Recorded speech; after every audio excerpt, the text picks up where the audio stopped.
What's going on, everybody? My name is Justin Godsey for Justin Godsey TV. Thank you so much for checking out tonight's video. Now, over the next couple of days, guys, I'm going to be doing a lot of updates on my new website. I am now linked with WordPress.com, and we are now going through a whole new stage where it's going to be a whole new, site direction. I'm going to be interviewing athletes. I want to start, doing some more stuff as, engaging with other professional athletes. That's the big update. I tweeted on Twitter that in my next video, I'll be doing a quick update on what's going on my website. So there's a quick update. I'm primarily going to be interviewing a lot of, sports athletes, baseball, football. So make sure you guys go and check that out. It's going to be, the official link will be released in a video. It's going to be in an about video for my website. You guys can get the full link down below, but that's going to be in a couple of days once everything is, published and set to go. But now that I have that out of the way, let's talk about the latest trade in MLB today. Now, we've just learned that the Toronto Blue Jays and the Kansas City Royals have agreed to a deal that will send Danny Velencia over to the Toronto Blue Jays in exchange for catcher Erik Kratz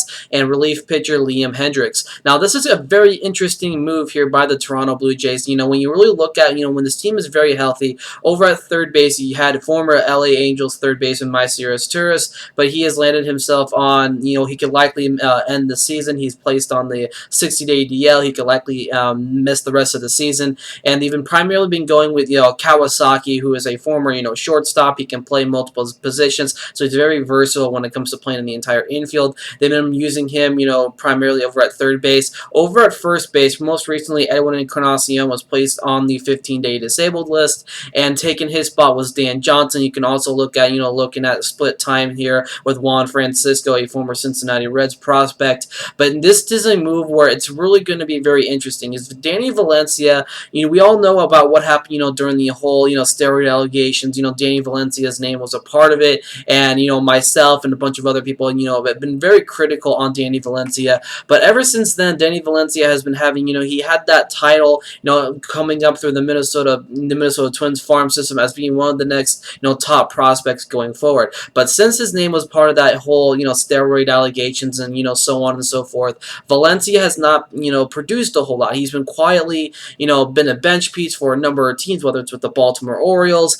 He also had, his time in Minnesota. I mean, that was where his, his name really captivated. But since then, he has primarily been that guy who has been very quiet, been a bench piece, or he's been down, to AAA for any team that he has signed with. But this year for Kansas City, he has done a very good job off the bench. He's batting .282 with 2 home runs, 11 RBIs in 36 games. He's not going to go out there and wow you with his bat. When he was rising through the farm system, he has had some pop. The highest, home run totals he's had in his career was 17 when he was playing with, when he was rising in 2007, his bat power has, decreased a whole lot. I think the most he's ever hit, at the major league level was in 2011 with 15 home runs on the year, but that's playing an entire season or, very close to it. But coming over to Toronto, he's going to have to pick up a huge role. It all depends on where they want to place him. He's by heart a third baseman, so he can probably likely end up starting over at third base,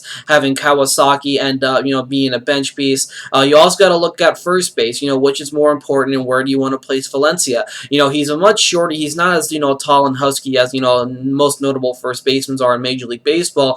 He has some speed to him. He's not going to go out there and steal you a lot of bases. He has a solid average bat. He has some pop, not a whole lot of pop that can wow you. So, primarily he's the, that big, awesome defensive, third baseman that I can see him, going over to the third base, and then you can start, switching around Kawasaki, from second base to shortstop if Jose Reyes or Ryan Goins needs a day off.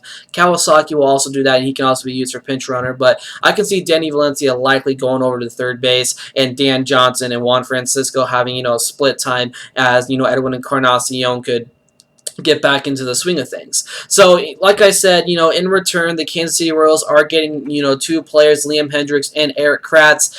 If you guys are familiar with Erik Kratz, I like Erik Kratz a whole lot. He's a great defensive catcher. I depend a whole lot on him. I thought he could be, something big in Major League Baseball. He's been around baseball since 2002, since being drafted, and he has just not lived up to his expectations.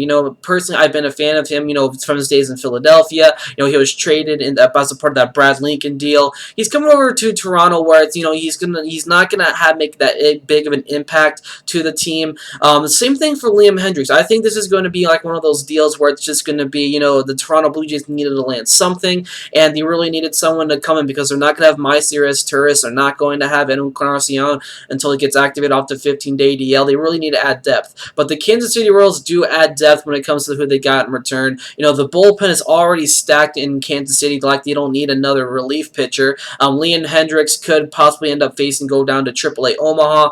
Erik Kratz could be a bench piece, but you know what? With the current standpoint on their roster, with their catcher's role, if you just give me a quick second to pull up their depth chart. Salvador Perez is their future of the squad. I don't see him, splitting time at all with Erik Kratz. Salvador Perez is their guy. It wouldn't hurt to add, some backup. It's actually listed as there's no current backup for him. I know they tried out Ramon Hernandez, but he's getting up there at age. But he's going to be possibly a primary backup for Salvador Perez, who can play, week in and week out, and he can have an off day every now and then. And that's what Erik Kratz's role is going to be, and that's pretty much what he's been doing out there in Toronto as starter catcher. Deanna Navarro has been having a pretty good season this year. So overall, this was a pretty interesting deal, a quick minor league deal for you guys. It's no one huge in this deal, so I like to call those minor deals. So what do you guys think about this deal? Do you think, this is going to be a great direction for, Danny Velencia? Do you think he's going to get a lot of playing time over at third base? Do you think if Danny Velencia really wows us this year over at third base that he can be a primary starter for Toronto at third base? Or do you think, it's still Myceres Turris' job when he comes back from the disabled list? So let me hear your guys' opinion about this. I'm Justin Godsey for Justin Godsey TV, and make sure you check out my website. A lot of new information will be coming out about my website on my Twitter account at Justin Godsey TV, so make sure you guys go and follow me on Twitter. I'll also give you guys a lot of great sports updates, sports talk, sports discussions, you name it. I got you guys covered on my Twitter account at Justin Godsey TV. I'll catch you guys in my next video.